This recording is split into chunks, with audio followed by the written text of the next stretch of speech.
let's get started. So today,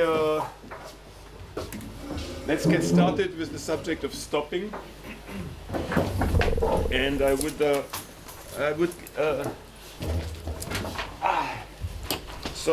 first subject I want to cover is the response to the questions that were put forward 2 days ago. I must say I thought this question and answer, I mean especially the question part of the question and answer session was really interesting. And the point came up whether one couldn't give a more quantitative description to this little picture.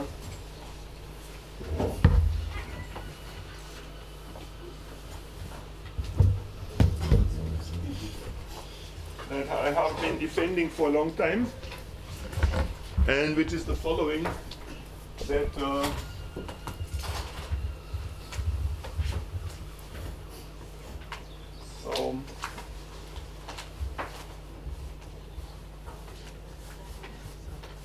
so here I have a picture of the number of chains, the chain. So that I have a certain number of histories, of paths of histories that evolve as a function of time. And although we have a convergence, let's say we have an error epsilon which behaves like e to the minus t over tau. Although we have an e to the minus t over tau, that doesn't mean that every chain that is living on our path continues to have, a little bit of error. It's really not like this. It's like we were discussing it already the other day. It's like in epidemiology, that new research into alcohol has shown that if you drink one glass one day of your life, one glass of alcohol of wine, then you'll have health problems for the rest of your life, because they took seriously this idea that you have an e to the minus t over tau, and it is zero only infinity. But that's complete bullshit. Excuse me. It's just complete.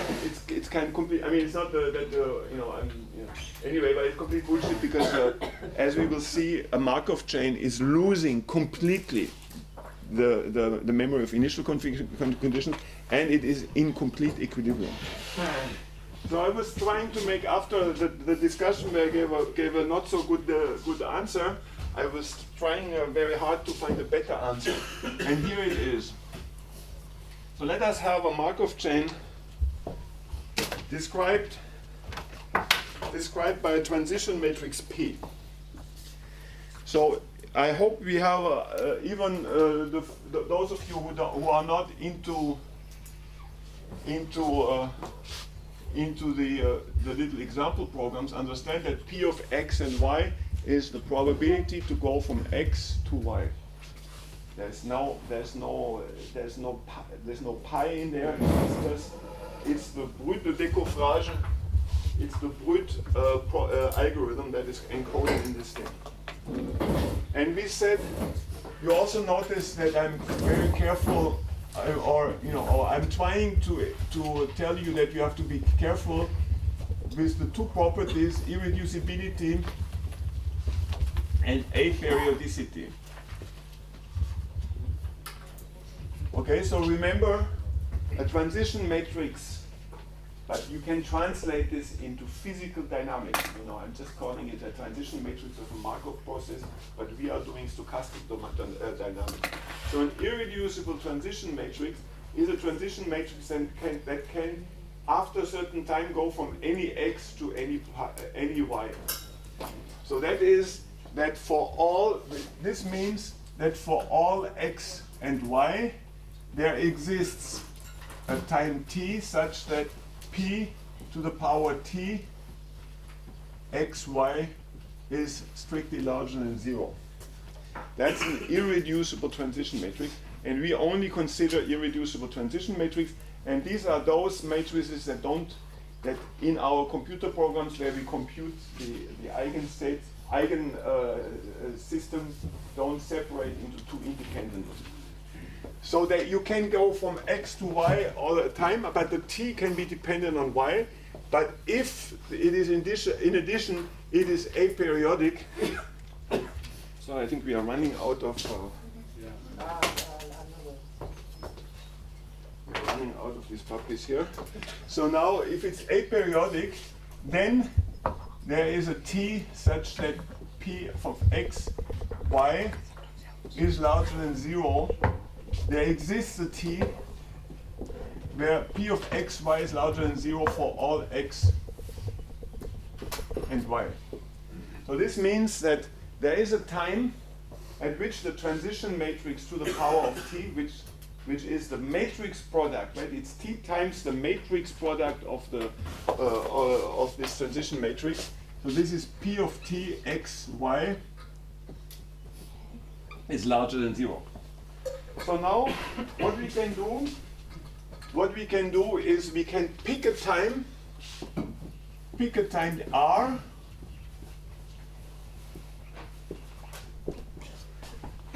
such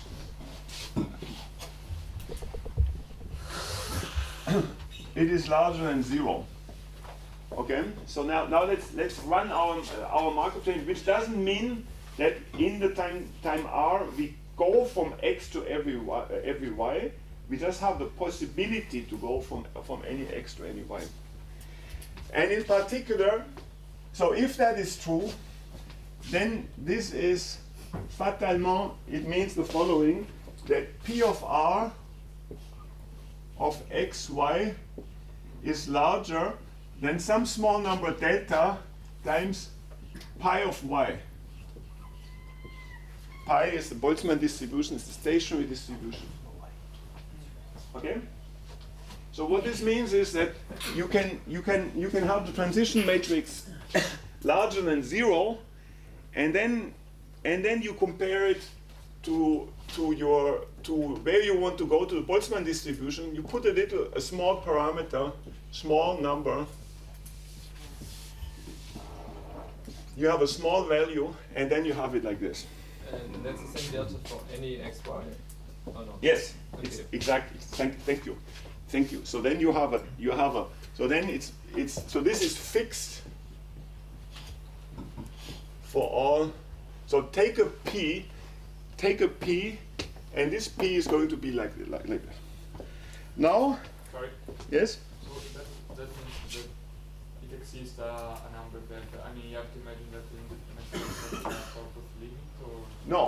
No, it's just you run. I mean, of course, usually we cannot construct this transition matrix because it's a 1 billion by 1 billion matrix. Right? It's a very large matrix. We cannot construct it, but let's say in a finite state space there exists a data. Right? You just run it such that this is this is larger than 10 to the minus 3. Then you take your smallest thing, and then you just or your largest, and you just make a little calculation, and then you find the data, which is a small number. So now comes the punchline. Now we can write the following amazing formula: p to the power of r is delta. Just a moment. It's one. Let's call this delta times pi. So I make sure that, so this is a capital pi, just a moment, plus theta q. So what is pi? Pi is pi 1 to pi n, if we have states, pi, or pi, if we have, it's pi 1 to pi n. It's pi 1 to pi n, and so on.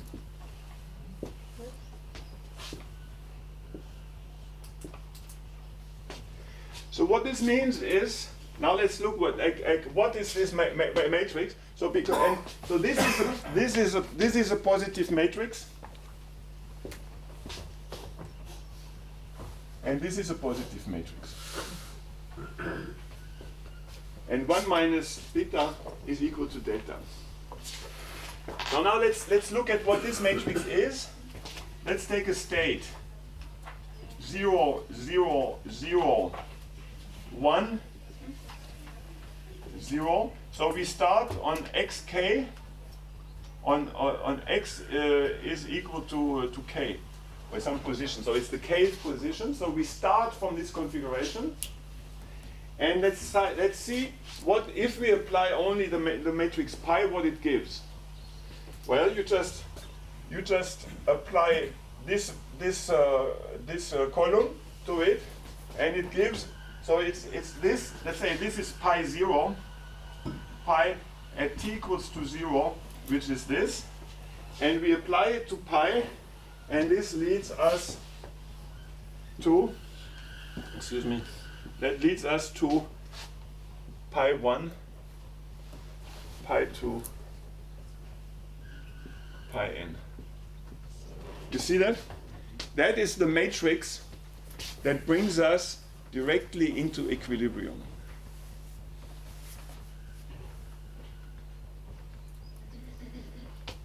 So now, what this equation tells us is after this time r, which is chosen such that it satisfies this equation, we can decompose our statistical, our transition matrix dynamics by 1 minus theta times a transition matrix that brings us directly into equilibrium, and a transition matrix that's also a transition. So this is also a stochastic matrix.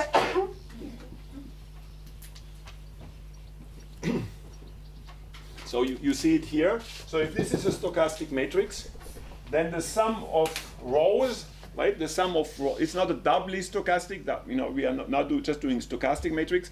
So it must be positive, right? A stochastic matrix must be non-negative, right? Must be non-negative. So each of these elements is non-negative. Each of these elements is also non-negative because P of R is a positive matrix. It's a positive matrix. And so this is so the row sum. So now let us compute the row sums here. That's the same matrix. The row sums here is 1 minus theta. The row sums here is theta times the row sum of this. So the row sums of pi and the row sums of q are 1. So they are both stochastic matrices. So now let's write a little algorithm. But I'm not going to do this really. So take a random number between 0 and 1. And if epsilon less than delta run pi, else run q. All right? So now we are back to here. We are back to here. Let me just do it just for the pleasure of it. Write it again. And let me say it again. Without your questions, I wouldn't have been hard pressed to finally think about it. So what we are doing, we are setting. So we have here. So this is like catamarans on the beach, right? This is the catamarans waiting to get started, Jack. All right, and we are trying to now we are trying to simulate our transition matrix, but rather than simulating the transition matrix, we flip a coin, and with probability delta, we bring it immediately into equilibrium. So at this time r, catamaran 1 goes into a state and it's immediately in equilibrium. We don't know exactly, so with this argument you don't know exactly, but after this time it's in equilibrium. This is in equilibrium, this is in equilibrium, and the others are not yet in equilibrium. I mean, or we have no guarantee that the others are in equilibrium. And once it is in equilibrium, of course, it will always stay in equilibrium. So I hope I have, with delay, answered your question about what this funny picture means. I'm sorry. Yes? How can one understand how the Q is made? Well, it is just it's the complement. So this equation defines a stochastic matrix Q. It's just a remainder. But you have to know what is a pi, of course. We are doing. We are. But we are For assuming once, that you know. for once, we are not doing. We are not doing. I mean, it's an algorithm, but it's not a completely explicit algorithm, because now the next question is: can we construct? I mean, of course, we can construct pi, but if we can evaluate, I mean, pi is the Boltzmann distribution. It's Boltzmann distribution on 1, 2, 3, divided by z, which we very often don't know. So we have a little problem. But just just for understanding, so let's be a little bit theoretical here. And in our understanding, it is untrue that every history of your stochastic dynamics, that's for my case, that's for Peter's case, that's for for every, keeps the memory or keeps some smell of out of equilibrium on the time scale infinity, because it goes e to the minus t over tau. So you completely lose it. Yes? So you're saying basically. So thanks again for. I mean, I think it was kind of a coalition among you who posed that question and brought that up as an interesting subject to think about. Yes? So they're basically saying applying P this many times, I can think of it in this kind of decomposition, and that's basically theoretically okay, justifying now to say that after a certain point, I will certainly will win Yes. equilibrium, because it's So, 1/0 probability. The one glass of cider that we had 2 days ago after the session, for most of us, it will go away completely after a certain time. That's exactly what I'm saying. It's not that e to the minus t over tau remains in the body for all the time. All right? At the cost of, so in a sense, if we allow a high probability statement, then we can get rid of e to the minus tau.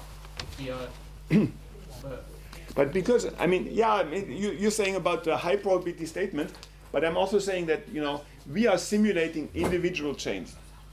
We are not simulating, what we are doing with our strong law of large numbers is that we sit on a single history and we follow the single history, from A to Z. Of course, there is a probability that this will, you have the argument. So now, let me just go on where this comes from, this funny equation. Okay. Let me just tell you the following. So you have this equation. There was another question. Yes. How delta depends on R? Because it does depend on R. That's exactly what I want to ask now. Because now we have done the first part, and now I want to show you that this leads directly into one of the famous proofs of the convergence of Markov chains. Right. So there's one proof of the. There are many. I'll tell you the Markov chain convergence theorem in 2 minutes. So there are many proofs on the decomposition on eigenstates, right? On eigenvectors. But let's say the beauty of this picture here is that everything is positive. In this whole equation, the only minus sign is this one, and that's also positive because delta is positive. Usually you decompose onto the eigenstates of your transition matrix, and then the state with lambda equals to 1 with eigenvalue 1 is the stationary distribution. It's positive, and all the others are complex, what have you. So here it's a decomposition into positive elements. That's the beauty of this picture.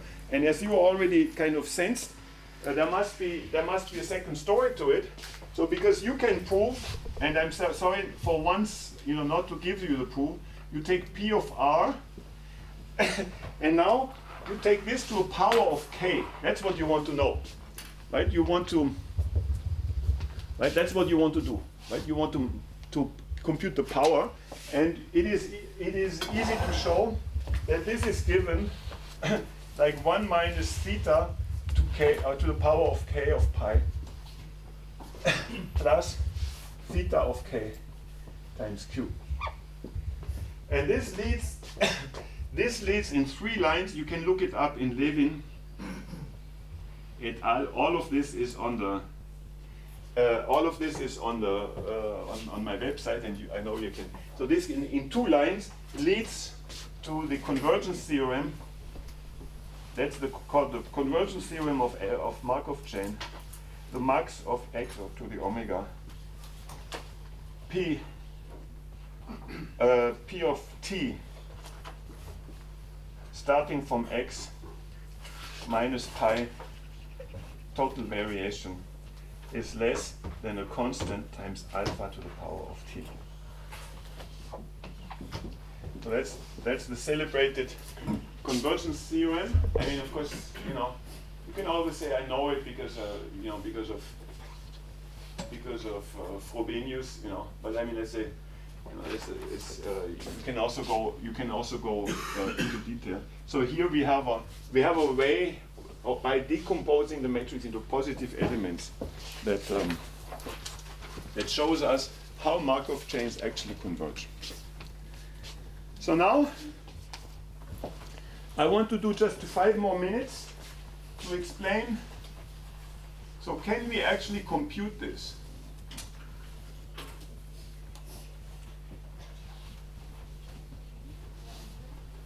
So can we actually compute this? Can we actually compute the moment, you know, the moment at which an individual history of a Markov chain goes into equilibrium? And this would, of course, solve a lot of problems for us, because then we wouldn't have to compute. We don't, you know, once you have a Markov. So I'll show you four ways of doing it until we're done today. Yes. Can I just ask, so this upper bound, should not be decaying, or is the alpha to the t? Alpha is the less line. Is alpha less than 1? Oh, okay, alpha is So alpha is, so this is alpha. okay, alpha is less than 1. Alpha is less than. Sorry, so okay. C is a constant. Okay, yeah. So this C, if you look at the convergence theorem, this C takes into it a lot of the P to the R. So you know it has this additional effort that we have seen already in the mixing time, right? So it's a number which is much larger than R, and this alpha then can be composed from the theta. But is it true after R, or is it? No, that is for all t. That's why no. Okay, next time I do it. But I mean, you just look into it. So this C, what I'm saying, is kind of much larger than 1. Okay, it's much larger than 1 because it takes over. It takes over the R.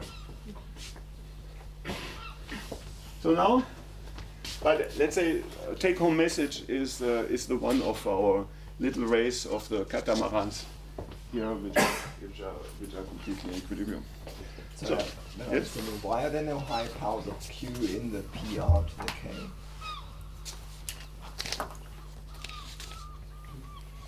Because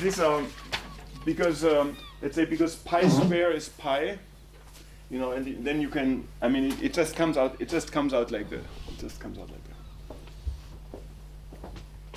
But next time I will do it. Because it's so. This is, as I said, that so there are two kind of the fundamental theorems of Markov chains are the convergence theorem and the ergodic theorem, which is something else. So in this convergence theorem, you need irreducibility and aperiodicity. So then it's when the probability actually converges, and for the ergodic theorem, you don't need the aperiodicity. So now I just have one little example. It's more a fun example where I show another stopping time.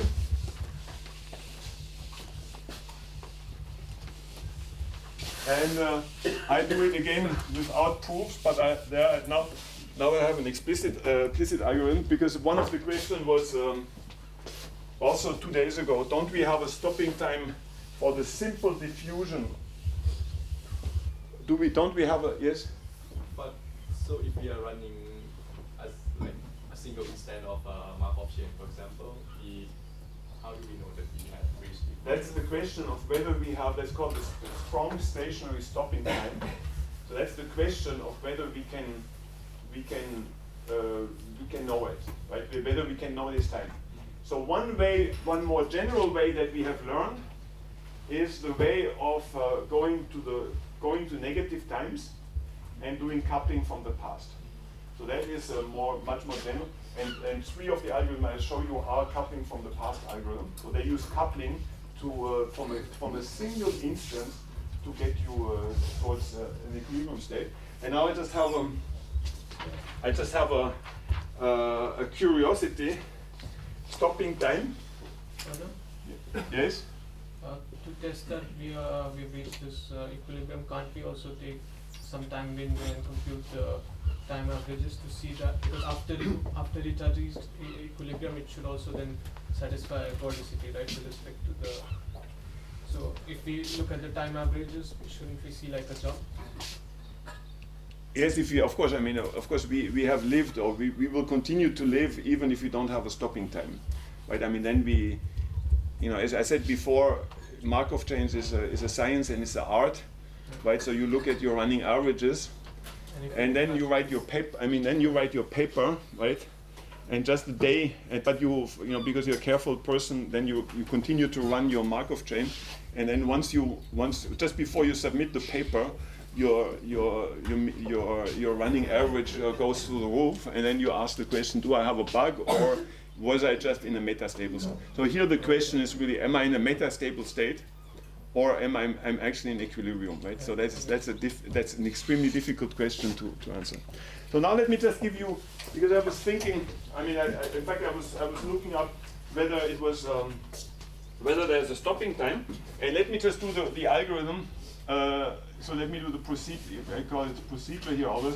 Procedure stopping.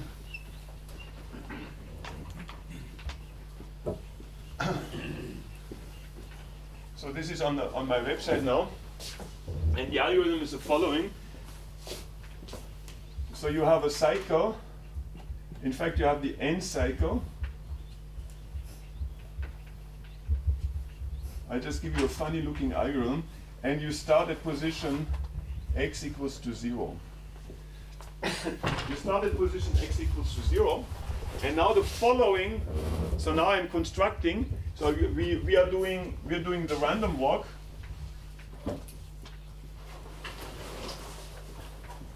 So that means from x at time t, we go to x plus 1 n with probability equal to 1/2. We go to x minus 1 with probability 1/2. So for n even, it's not even an aperiodic transition matrix, because you stay on even sides for all even times and odd sides for all n. So now the following funny algorithm is correct. So now you take an upsilon less than is equal to a random number between 0 and 1. If upsilon is less than 1 over n, then we print x. So x is our so we always x equals to 0. So started at time t and x equals to 0. It will end in a great disappointment. What I'm writing down here is going to end in a great disappointment. So now, else you take the not visited to n. So you say you haven't visited any site minus x. And then what you do is while this not visited is different, while you still have somebody to see, then you do sigma is equal to choice of, I'll explain that in 2 seconds, choice minus 1, x becomes x plus sigma n, and then you do non-visited. Just right below the line here.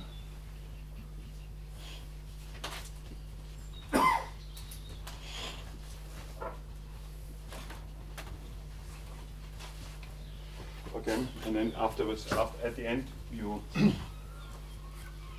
output x.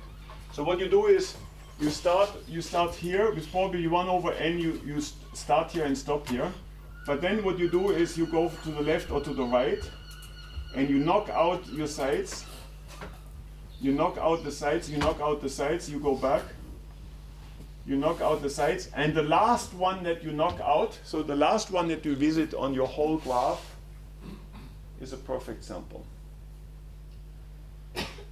So I leave that to you to prove it. It's easy to prove, but I will not do it.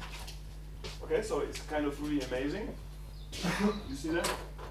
So you're on a graph, you move around.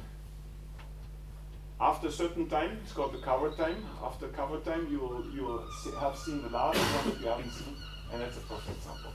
You can run this algorithm, and I said it will end up in a big disappointment. The disappointment is that Lovac and Winkler, two mathematicians that we noticed, they proved that this algorithm only works for uniform weights, only works for this graph. It only works for this graph and for the complete graph.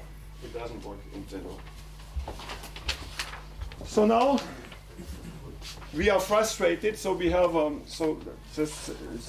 yes. But may I ask you, what is that if epsilon less than 1 over n with x equals 0? Why is that necessary? Because it's just you can prove that you start somewhere, and the other sides on the n-1 remaining sides are equally probable.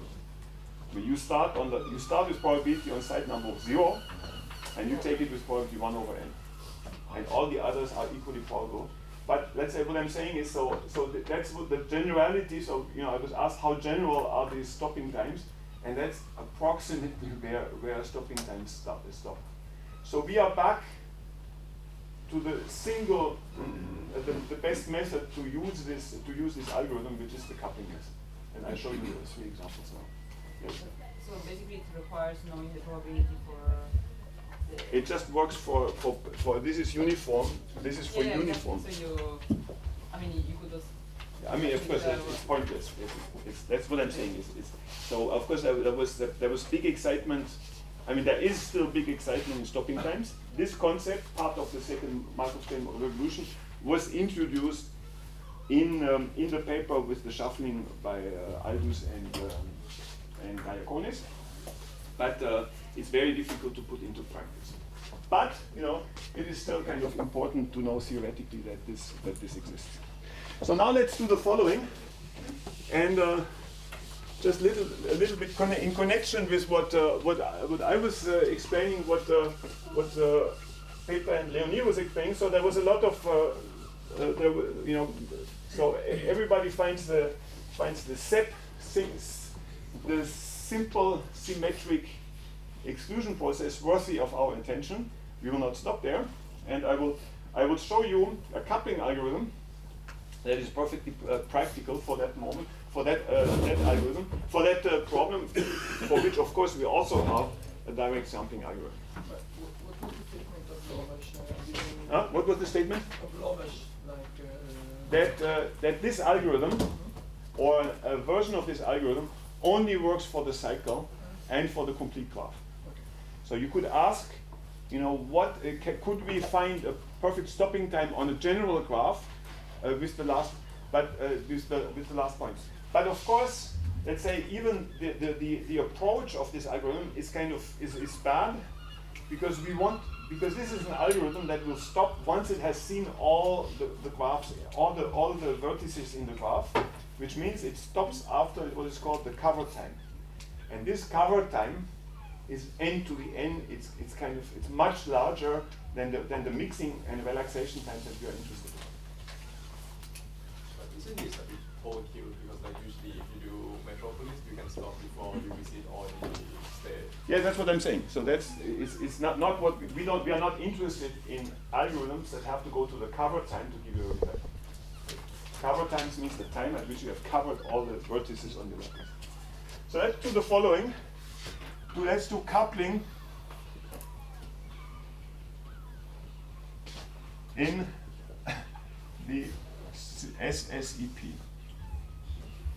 And the reason why I want to explain that to you is, so because you understand coupling, the T-coupling of a Markov chain is the moment at which all initial configurations converge to a single configuration at time t.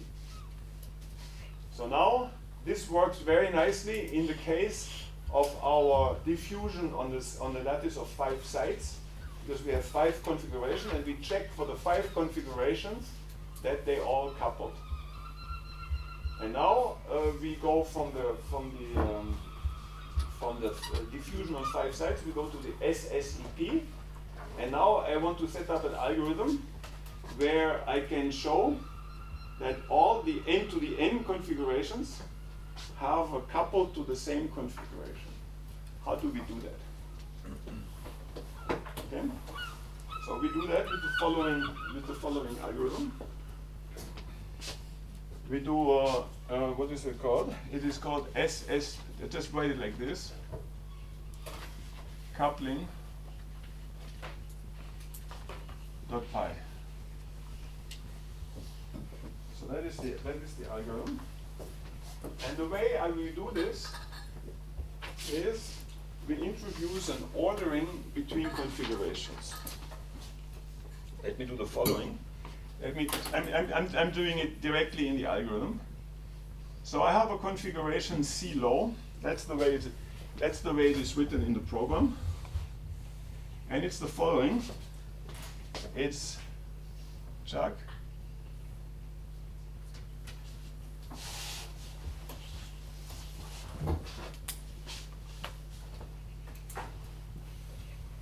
Okay, so it is, I remind you what it is. It's n particles, hard sphere particles on L sides. And together with these n particles, just for the simplicity of the implementation in the program, if you want to look at it, just so you see it, I introduce 2 phantom particles. So I have n particles plus 2 phantom particles.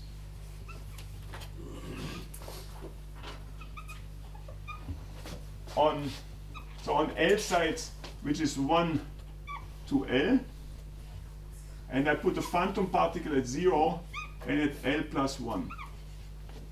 Okay, so just that the implementation of our program is easier. So I put 2 phantoms, so then I don't have to worry about boundary effects. Okay, so this is the site number 0. This is site number 1. So this is sites. This is site number n. And this is site number L plus 1. And now I number the particles, which is the number of particles is 1, 2, is 0. So that's the phantom. 1, 2, up to L, and the phantom at L plus 1. Get that? Now what I'm going to do is I'm going to move particles 1 to n, and I leave the phantoms where they are, so I don't have to write an if and if and if at the left boundary, if at the right boundary. Wait, why? I thought you had n particles. Why? Excuse me. Yes. Wow. You are irreplaceable. You know. It's just, and I say that on behalf of all of. I mean, all of you are. I mean, it's just. But you know, it's just so much more fun to. Okay, the red one was okay. Thank you very much, Marco. So these are the good ones.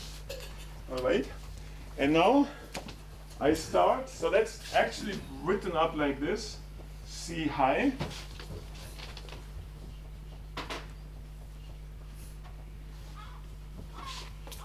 So here I have a particle here, and then I have a particle here. Check. So I have a phantom here. I have a phantom here. So this is site number 0. then I have nothing here. And then I have one particle here at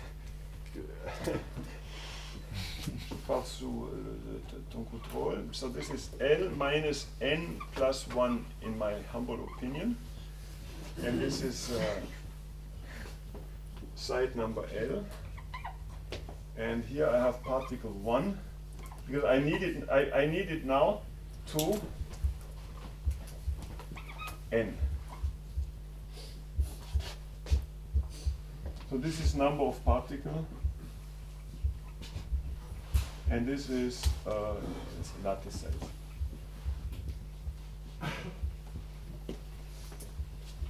So now,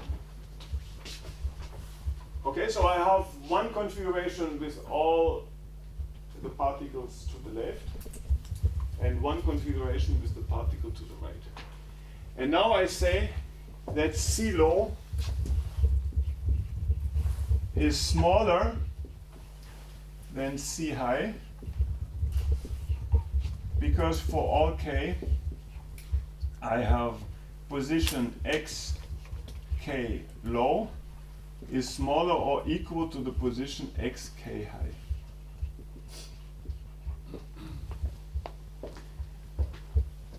You agree with that? At the moment that's true. And we can say among all the n to the n, L over n configurations, all configurations are larger than C low, and all configurations are smaller than C high. Smaller means, so I have the definition smaller, like this, and but here I have it smaller equal. So now what I do is I run my SSEP, but I don't run it on one configurations, I run it on both at the same time, with the same random numbers, because I need two random numbers. So I do the following. For active particles, let's call it A, is equal to choice.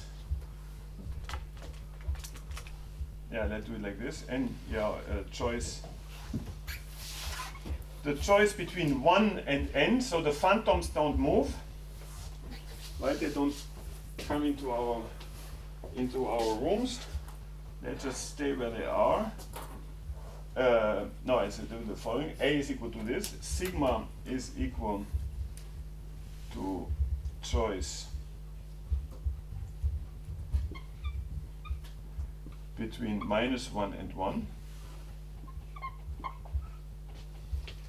And now I do the algorithm on the configuration low and high. So now I say that C low. Let me just write. Yeah. No, let me do it completely, because then.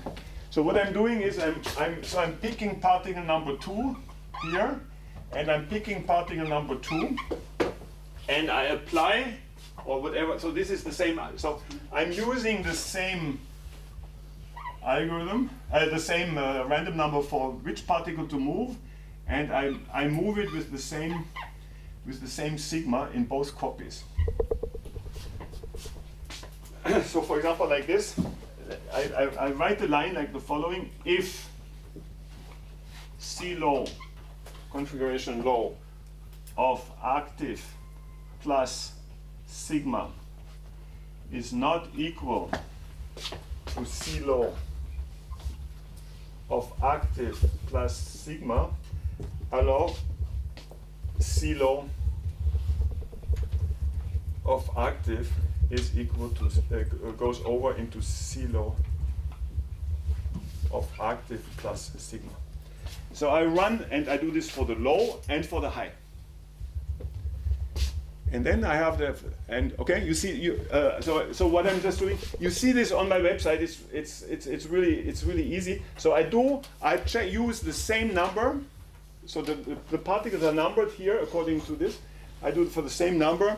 I do the same random variable for going forward or backward, and I apply the same algorithm to both copies. In fact, I apply the same algorithm to all the copies, all the initial copies, but I only do it for C low and C high.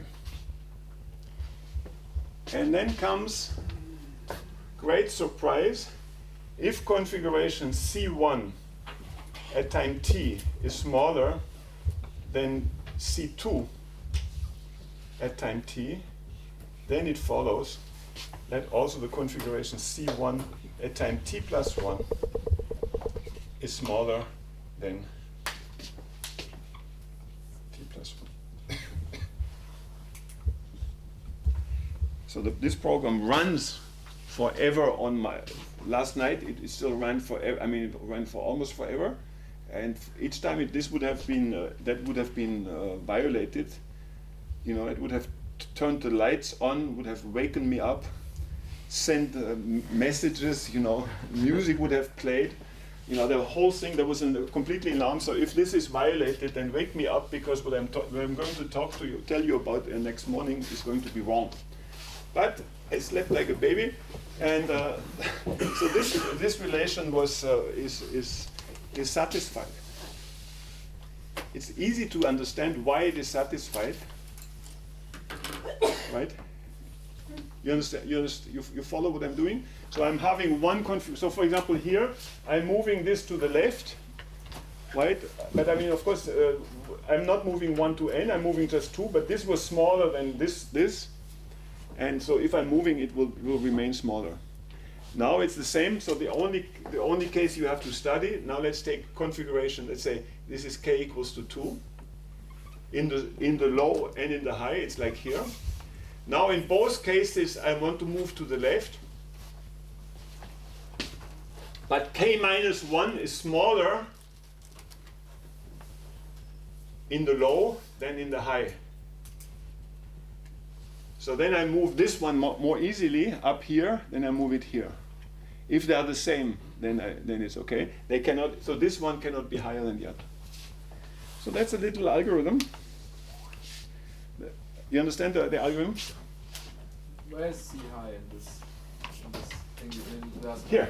Oh, I have, you know, there's a law here which doesn't allow me to write below. So then, you know, you do the same thing for C high. Ah, okay. Yeah, okay. But you know, because I think back there you cannot see it. So this is the thing for the C low, but you do the same for C high. Okay. And then I have a final line. If C low is equal to C high, stop.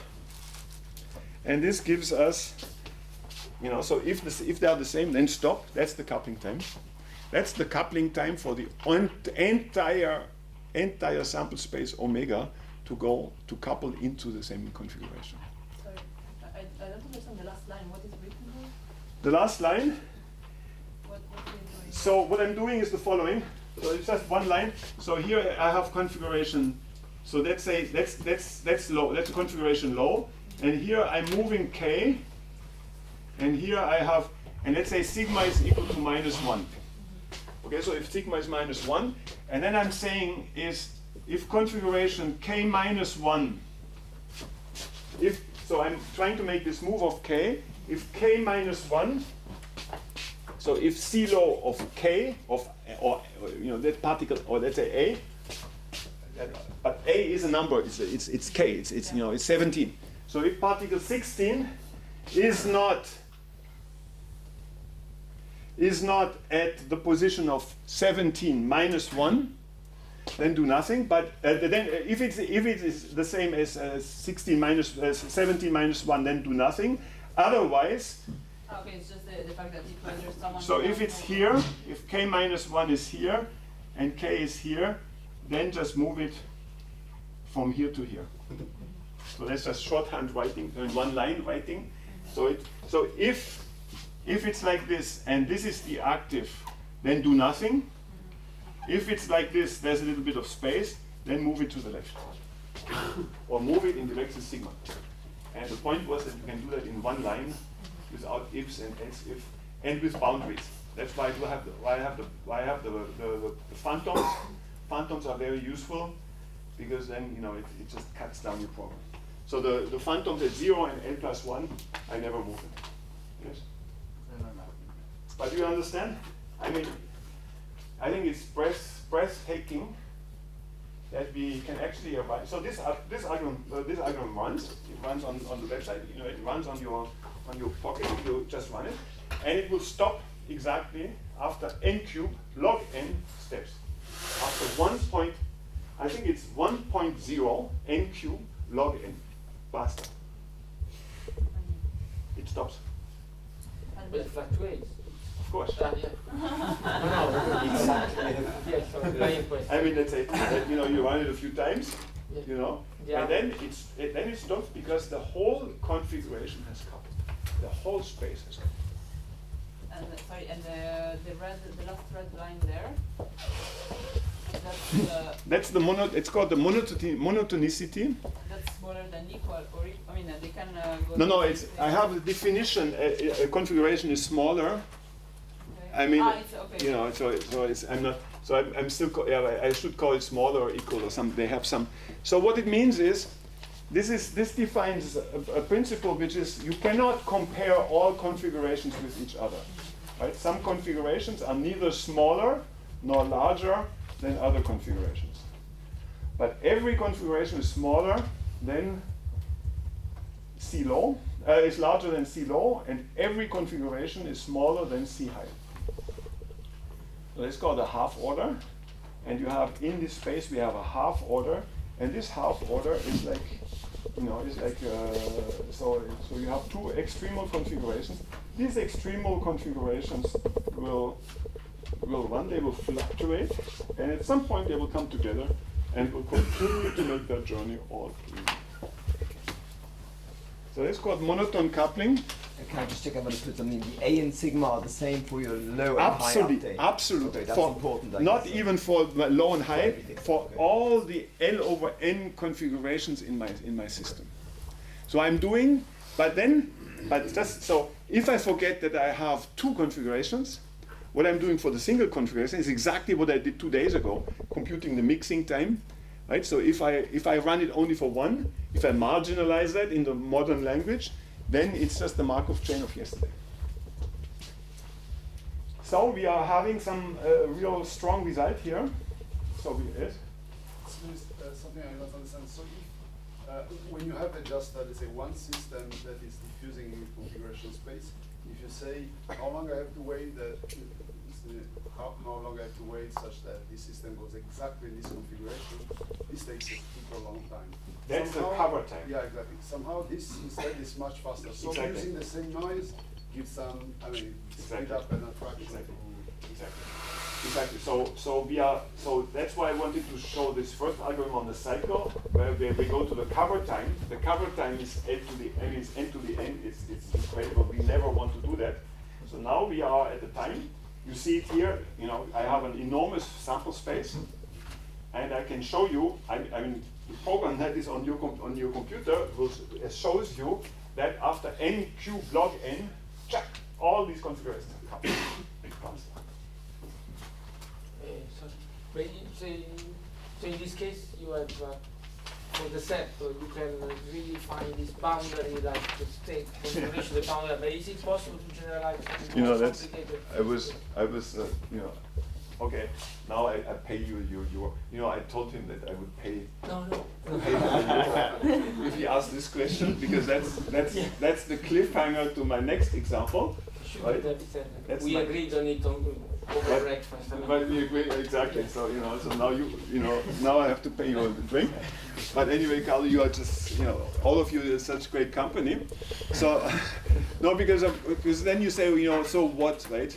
Let me continue to do my old style, right?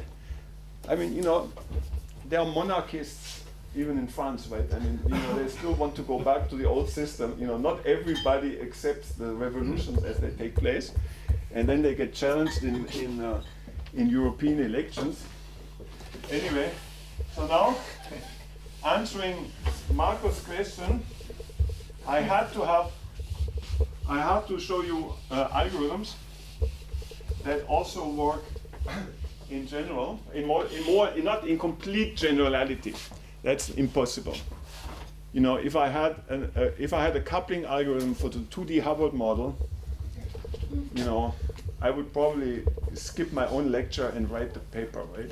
Because then, I mean, I would just say, you know, I'm sick, you know, I have a sore throat, and I would write. So if I had an algorithm for the 2D Hubbard model superconducting phase, you know, everybody fights on what it is. You know, if I had an algorithm for spin classes, you know, Jij plus minus 1, you know, I would finish the paper and then show it to you. So it's not completely general, but I mean the message that is there is, in some examples you can do something. So now let me do the following. In the last half hour, I want to do 2 algorithms. And the one is the, I mean, in exactly, so I do the coupling algorithm in the Ising model.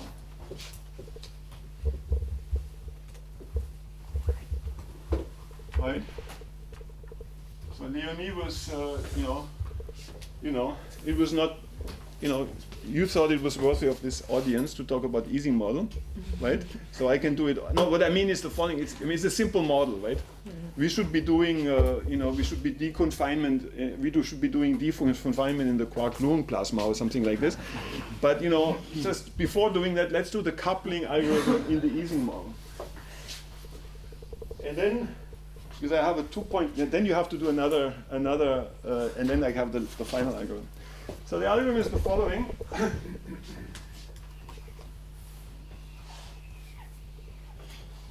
So again, this is decidedly within my subject, because this is you know, coupling. And as I said,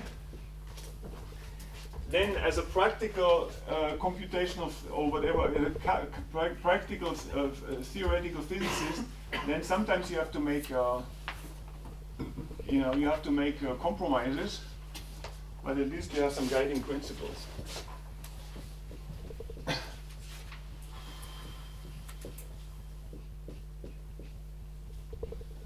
Just a moment. But I also have the impression that, you know, everybody is grateful when there's not so much talk, you know. So then, especially in the second week, everybody's grateful when the teacher doesn't say anything for 30 seconds. So then you doze off a little bit, and you can doze off a little bit, and you don't think you missed out on something. That's what Peter calls the blink. You can have a little blink, and there's no noise, then probably also there's no action. So now let's do the following. So we are at time t, we are here. So this is a big configuration. We are at t+1, we are in one of these configurations. And let's do the Gibbs sampler, also called the heat path algorithm. The heat path algorithm, what it does, it erases this configuration, okay, and puts it to plus with a probability p plus, and puts it to minus with a probability p minus. So now, so that is the heat path algorithm, which puts you into local equilibrium. Yeah, you understand? Heat path algorithm is you take your sample space, or you take your sample, you erase just a little bit, and you try to find. You find what again what was mentioned. You know, you find a one-shot metropolis algorithm to get you into equilibrium. So here the one-shot is easy to do because the plus depends on the h. So here you see here, I have a configuration which has on that side that I'm updating is h is equal to 3, is equal to 2. Right? Understand? We have 3 positive, 1 negative makes 3 minus 1 makes 2. Right? Okay, so we have h is equal to 2, and we have pi h, which is equal to the e to the minus beta e plus. So the energy in the Ising model is minus j sum over sigma I sigma j nearest neighbors. J is equal to plus 1. So everything is okay. And pi minus divided. Now you have to have the normal. So here there's a case where you have to have the normalization.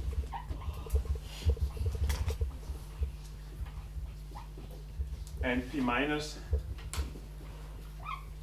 is equal to e to the minus beta e plus e minus divided by e to the minus beta e plus e to the minus beta e minus. So you have it like this, and then we do it we reuse our algorithm from hard spheres in the SSEP. We reuse it for the Ising model. Again, all of this is completely explicit on my website.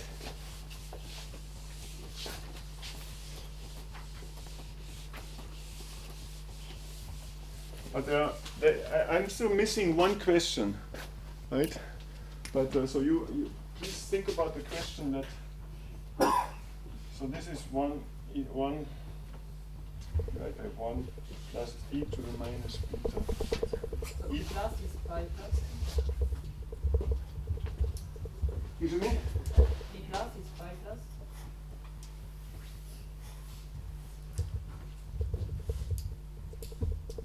Yes, exactly. So it's not the same. It's in general, it's not the same, because that's actually the exactly. Thanks. So this is pi plus, and this is pi. That is what defines a heat path algorithm. You go to the configuration with its specific weight. This was the question. Huh? This was the question that you were No. you still have to think a little harder. So, because what I don't have in the moment.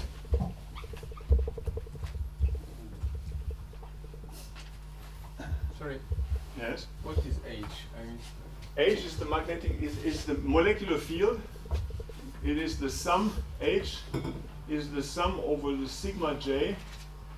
With j is the neighbor of I. Okay. Thanks. Okay, I'm updating side I. I'm updating side I, and I can do it in a function of the magnetic field. So now what I'm doing is the following.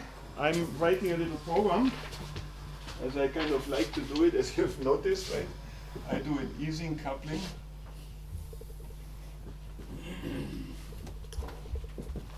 But that's not, Marco, I still need the question, right? So now again I do S low. I update it with -1, -1, -1. I do exactly the same thing. S high. I do it with +1, +1, +1. So now do it the following again. So I do it while true. So I do it as long as it takes. Now for both configuration I choose the same K.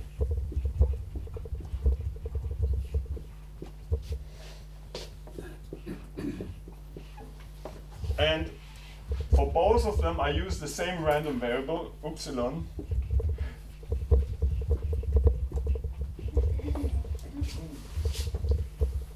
Now I have two different fields, so this is H low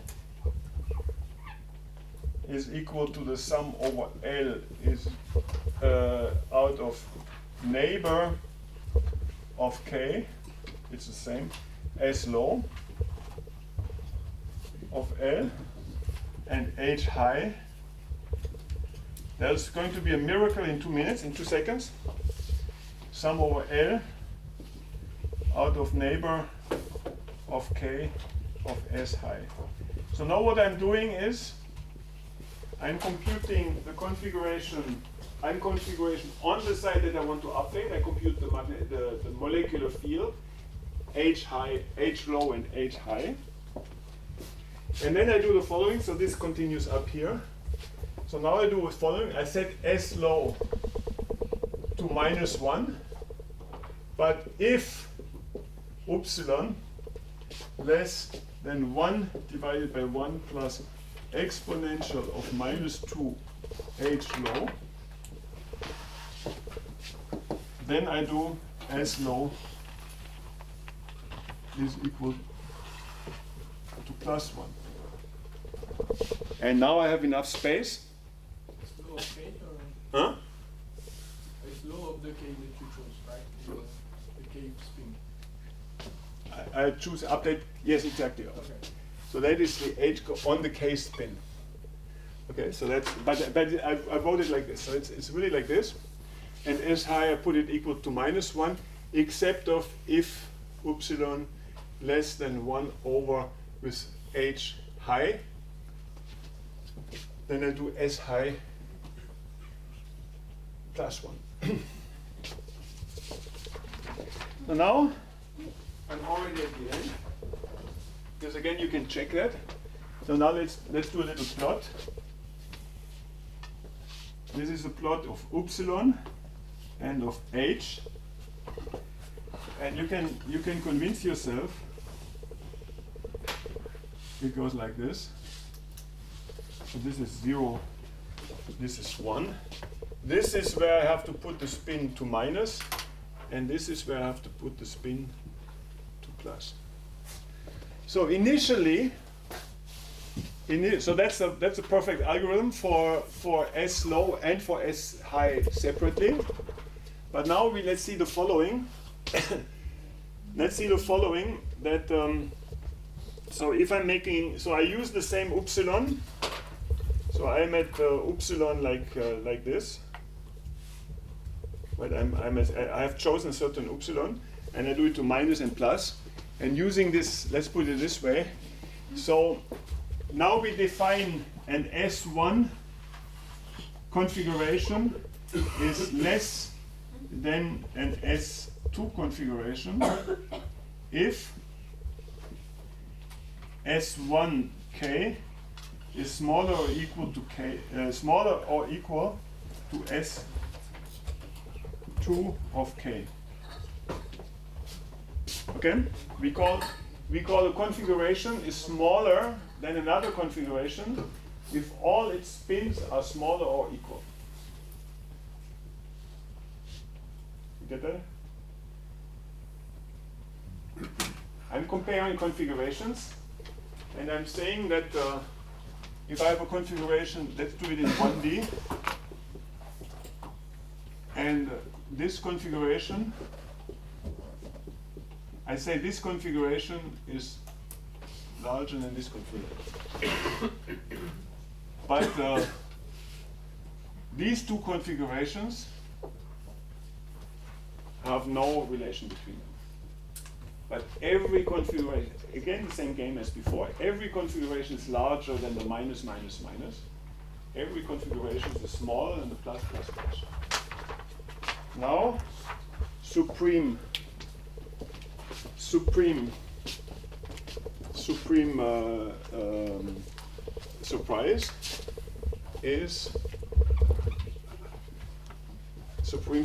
is that under the heat path algorithm, this relation is monotonic, is conserved. So what happens if you have a larger configuration? Then it has everywhere a larger H. So this H is larger than this H. Okay? And if this H is larger than this H, then you you make a transition only in you make a transition into the minus state. So you go into the minus state less likely than and you use the same random number. So this configuration remains conserved forever. So I invite you to, I mean, of course, this is a revolution. I mean, this is part of the second revolution. I mean, this is part of the second revolution. I mean, we could have done, there have been lots of Ising model calculations, and it was always a question: what is the correlation time? People didn't understand mixing, but what are all these times? And let's just run, and let's have the graduate student do the runs. And we could have obtained this algorithm. So that now I'm coming to the question that I'm a little disappointed because we talked about it. Then you forgot. I forgot the signal. Okay.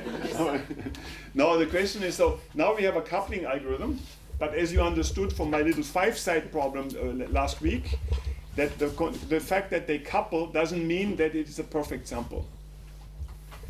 So what we have to do is we have to do our Keldysh transformation. If I use the language of theoretical physics, so I have to go to negative times and check whether from negative times up to t equals to 0 I have coupled.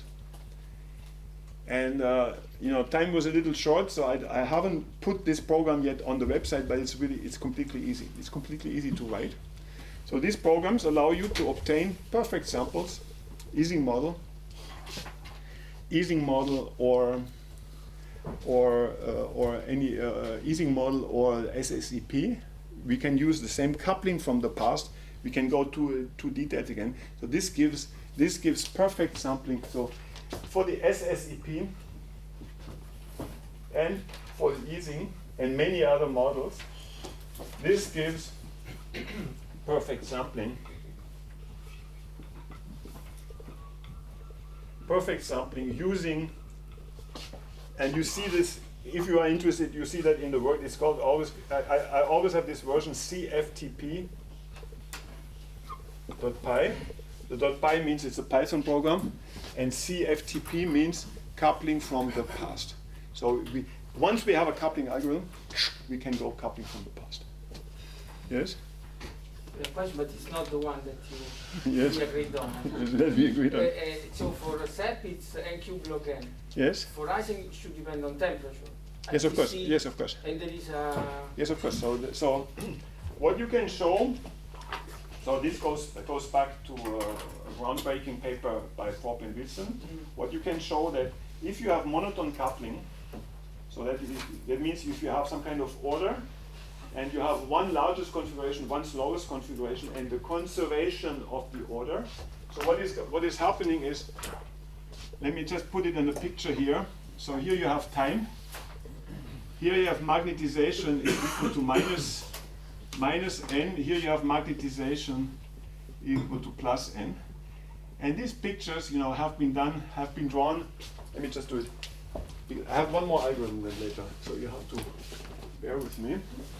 So now, so this is, this used to be in the 1970s, 80s, one way to be sure that we are in equilibrium. People started from the all negative configuration and from the all plus, and then they checked until they started to beat around a little bit. And when they were starting to beat, then they said, well, let's write a paper. Most often it was wrong, but doesn't matter, right? So, and it didn't do anything but confirm what the theorists at Saclay had done, analytically anyway. So there was not much point in doing numerics at that time, in my opinion. So then it was beating like this. So that was the old. Let me just write it here. So the old way was doing like this, and then you call this the warm up, and this you call the measure. Right? That's the old. That's the 1970s. For all of you who were still around, already around at that time. All right. So now that is the one that we were doing. But now I don't forget that I have to answer a question. So now we have this couple. So now, first of all, we do it from minus infinity. Let me write the picture here like this. So we start here at minus infinity. We start with a configuration with m is equal to plus n, m is equal to minus n. We take the all up, we take the all down, and what has changed now with respect to this picture? They will meet exactly. Huh? They will meet exactly. And they can never cross each other. So they will meet, so they can never cross, and then they will meet each other, and then they will continue their 12. And at t equals to 0, this is a perfect sample.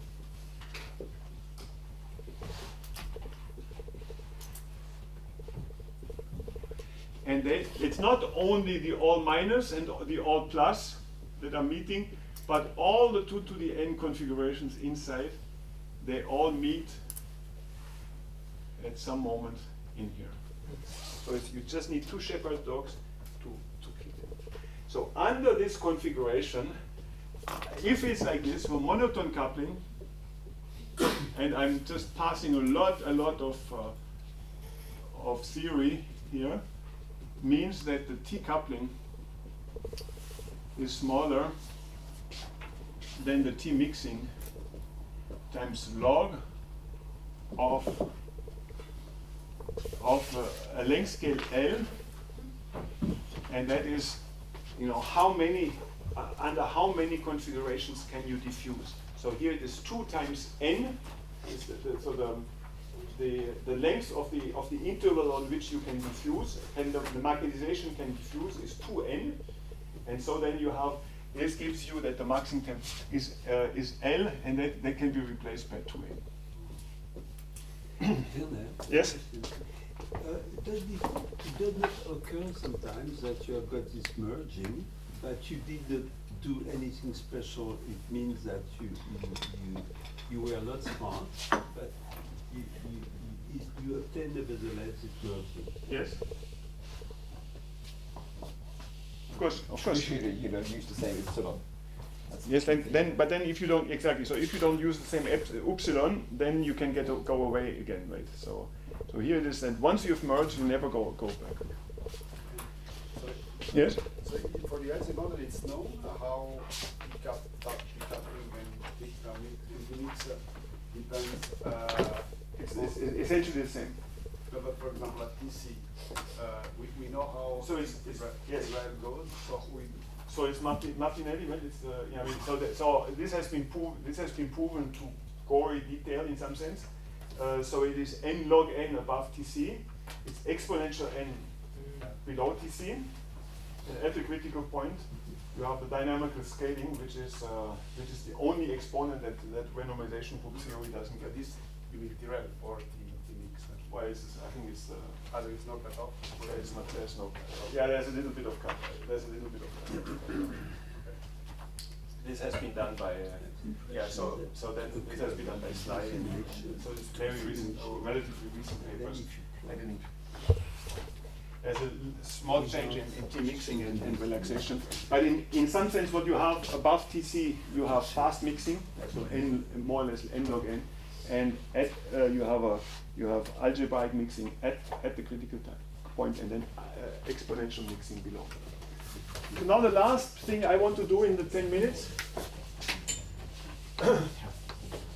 is, because now you would say that this picture here requires us at least, so now you were saying that it cannot be used if the sample space is larger than 5, so that we kind of eliminated it. Then it was said it can only be used in simple models like SACP, where we have direct sampling algorithms already handy, which is not the case in the easy model, especially not in higher dimensions. So we have a perfect sampling algorithm. But then you say, well, give me a break. We must need at least that sample space is discrete, finite, and even that is wrong.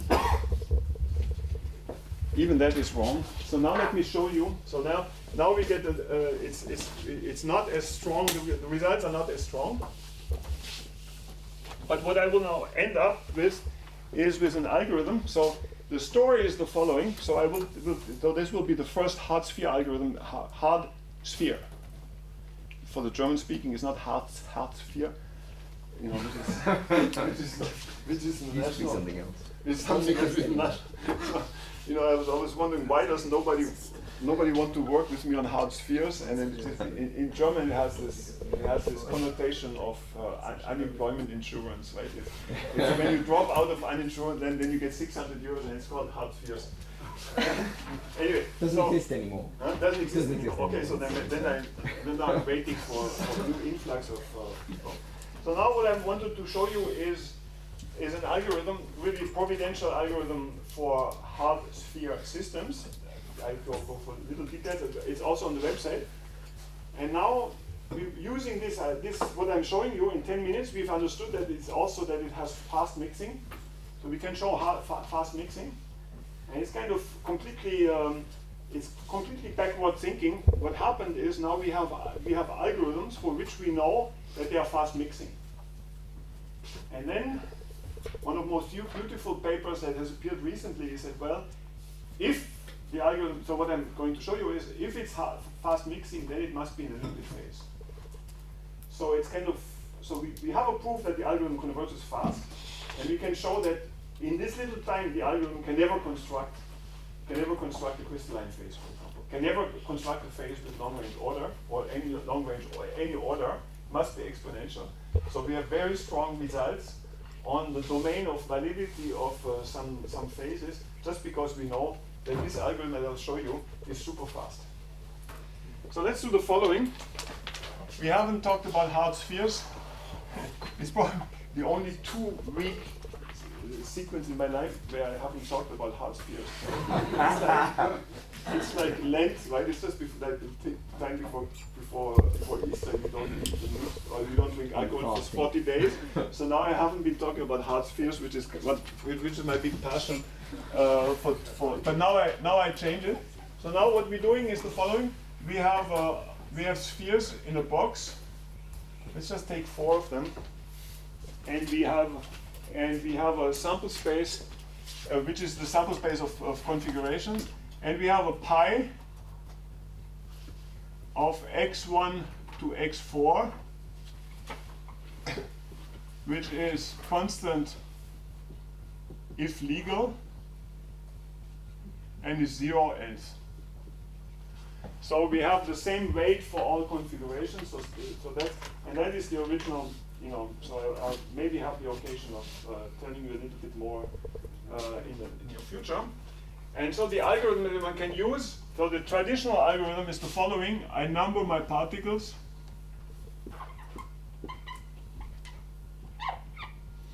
and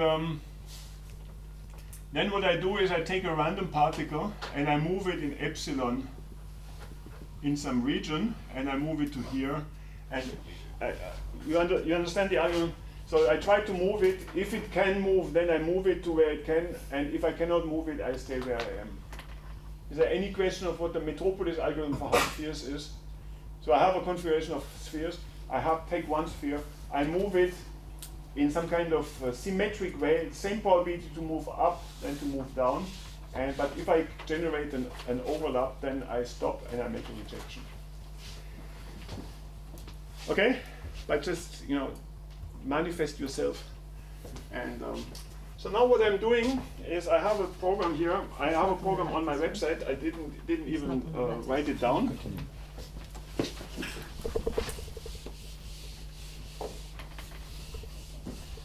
So what we do now is a case where we don't have a largest element and we don't have a smallest element. Right? So this is kind of complicated. So what we do is we start with configuration C1 to C infinity. So on our computer, believe it or not, we put an infinite number of configurations.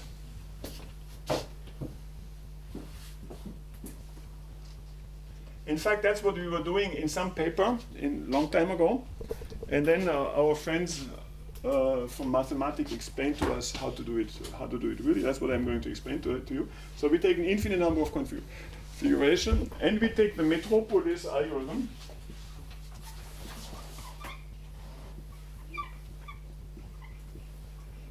So this is delta minus delta. So this is my configuration. My particle 2 is here, and I can move it in delta minus delta in x, delta minus delta in x. And let's take delta is equal to infinity, or in some sense, let's move it anywhere in our system. Metropolis algorithm with delta equal to L. So it's simply like this. You have position x, which is x1 to x4. Then you decide to move xk, and the move is xk prime is equal to xk is equal to random between sigma is now the radius. So the particles are between sigma. Box size is 1 minus sigma. Sigma 1 minus sigma ran of sigma 1 minus sigma. Okay, so I'm starting with x. X prime is a new configuration in my system, and I try to move x to this new configuration. If there's already a particle there, then I don't do it, and then I stop. And let's define also eta is the density. So it's the occupied volume.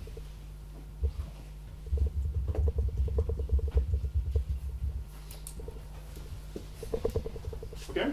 So I take one particle, move it someplace, then take the next one, move it someplace. So now again, I have an infinite number. That's what we did in our in a little paper, and then I explained to you the following. So then we have this infinite number of configurations. So this is tak tak, and we do the same. We use the same random. So we have two random numbers, or let's say the x prime. Let's put it like this. The x prime is the same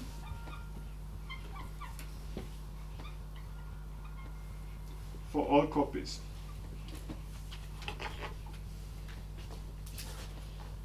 Okay? All right. You agree with that? Perfectly legal to do that. And then what we did is we ran this for not with an infinite number of configurations, but with 100, 1,000, 10,000, 100.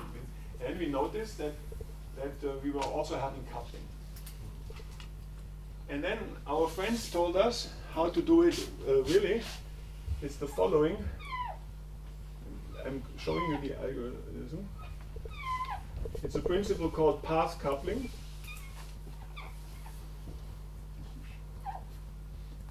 It has become something really fantastic. So now let's say like this. We have one configuration, which is this one. And we have a million other configurations. But especially we have one other configuration which is completely different. And what they said is the following. Now let's think of it. Let's do a little thinking. And little thinking is that we have one configuration here. We have another configurations back there. But we can make a chain. We can make a path from one configuration to any other configuration. And at low enough density, this path is of length n. So there's little things to do. And so there's a path. So I connect it like this. For example, here. So and between these two, there is only one difference. So this 3 is this 3, this 4 is this 4, this 2 is this 2, but the 1 is changed.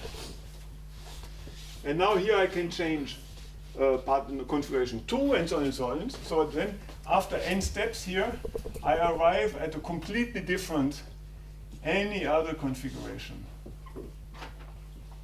So there are some conditions on the density, but let's not forget them. So now what I'm doing is the following. At time t, I have two configurations which differ by only one disk position. And now what I'm computing is so the difference between this and this is 1. Oh, I have to stop. One minute. Okay. I have to stop. The difference between this and this is 1. So now I'm just computing what is the difference at time t plus 1. And I'm just writing down one equation. Or two equations or three equations. No, I'm done in two. So now what is the probability? So this is the difference from 1 to 0. So how can so this is a difference of 1. So how can I make this difference between the two equal to 0? Well, I pick 1.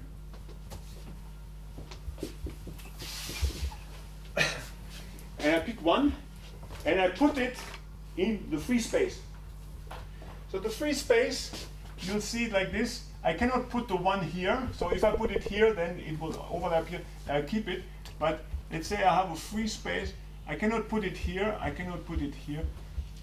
So in fact, this is the radius sigma. This is the radius 2 sigma. And if I stay away from 2 sigma from all the other configurations, I can put it. So this is 2 sigma here, 2 sigma here, 2 sigma here, 2 sigma here. So if So now I have a union of this guy and this guy, and if I put the one into the complement of this union of these two, then I will have no problem. And this is 1 minus n minus 1 over n times 4 eta.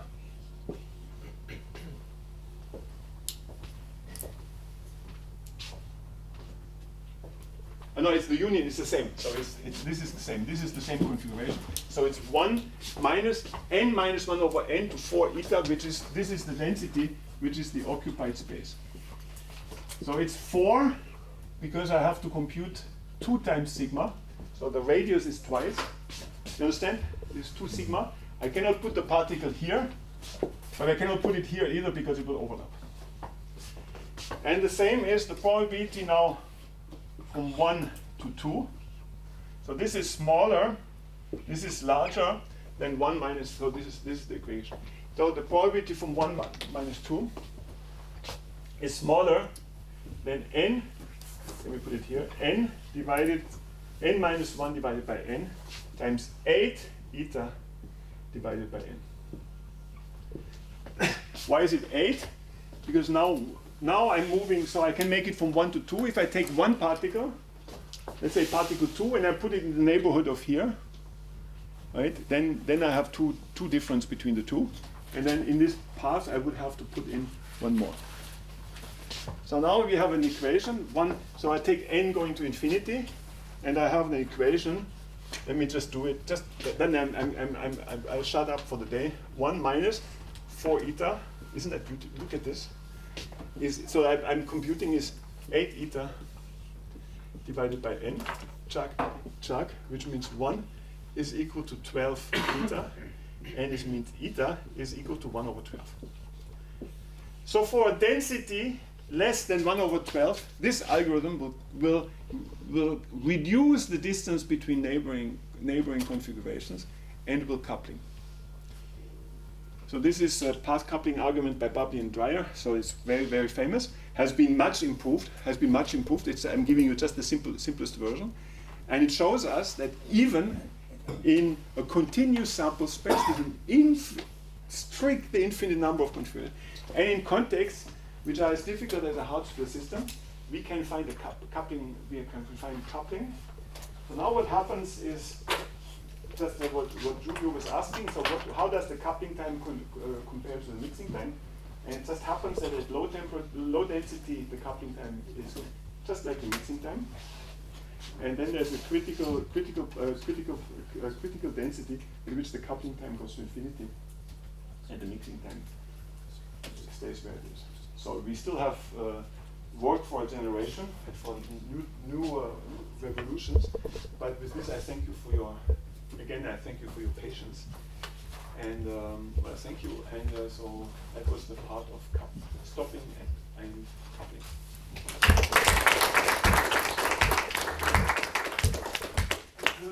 Questions? On the problem, Wilson, does that work also if the JIJs are heterogeneous, as long as they're positive? I think it works, yes. As long as they're positive, then I think it works, yes.